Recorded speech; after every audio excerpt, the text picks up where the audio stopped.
So imagine the situation. You're playing for your high school baseball team and you're in the state championship. It's bottom of the ninth, bases are loaded, and you're at the plate. You're sitting there, you're waiting for the pitch to come, and you're so excited that you have a chance to bring your team the championship. So you sit there at the plate, wait for the pitch to come to you.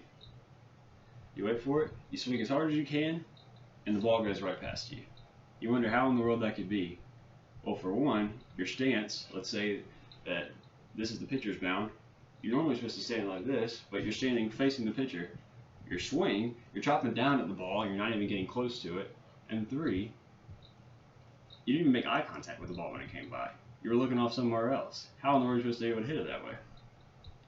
A batting stance, swing, and eye contact are some of the most important parts of improving your offensive game in baseball. Had you improved it, you might have been able to bring home the winning run and win your team the state championship. Unfortunately, you end up going home the losers because you weren't able to bring it home. The importance of having a good baseball swing is summed up in this quote right here by Hall of Fame baseball player Reggie Jackson. He says, "A baseball swing is a very finely tuned instrument. It is repetition and more repetition, then a little more after that." I think that if a Hall of Fame baseball player has that much admiration for a swing, I think that we should pay attention to it. And so I'm going to give you some tips today on how to improve your offensive game at the plate. I'm going to show you how to do that through improving your stance, improving your swing, and improving your eye contact at the plate. So the first thing I want to go over with you today is your stance. So the first thing you want to do is make sure you stand in the right direction. So let's say, as I'm standing right now, I'm facing towards the pitcher's mound. You don't want to do that.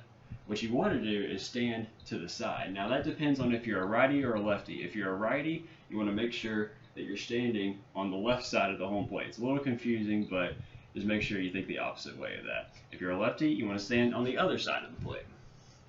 So I'm a righty, I'm going to stand on the left side of the plate right here. Anyways, first thing you want to do is stand in the right direction for whatever kind of hitter you are.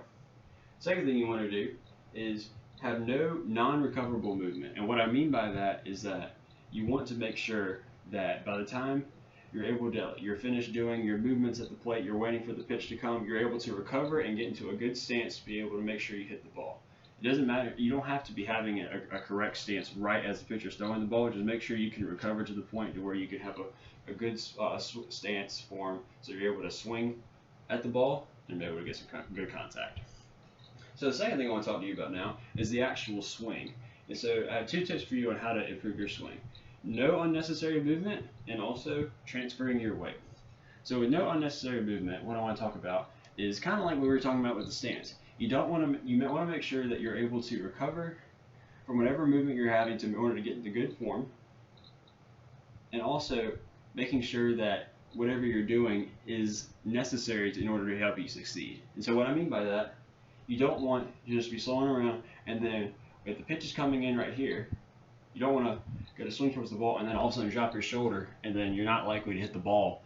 And if you hit it at all, it's probably not going to go anywhere good. Second thing you want to do is make sure you transfer your weight, because if you transfer your weight, you're going to be able to get some power behind the ball. They're able to send it past the infield. Third thing you want to do, now that we talked about the swing and the stance, third thing you want to do to improve your offensive game at the plate is to make good eye contact. And through making good eye contact, I want to talk about two good things. One, you want to look at try to see what the pitcher is throwing, because if you make sure you know what the pitcher is throwing, then you're kind of get a good feel to see if the ball is going to be moving straight or if it's going to have some movement to you, and that way you'll be able to have a better gauge of what to expect by the time he gets to throw the ball. Second thing with eye contact is to make sure you watch the ball all the way to the bat. And what I mean by that is whenever you're standing at the plate, waiting for the pitch to come by, and by the time that the pitcher throws the ball, you want to make sure that the ball is coming. You want to make sure that you're making eye contact with the ball all the way to the bat by the time you come around right here.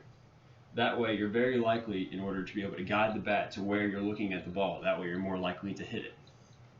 And so, with those tips, in conclusion, I've provided you with ways to help you improve your swing and improve your offensive game at the plate.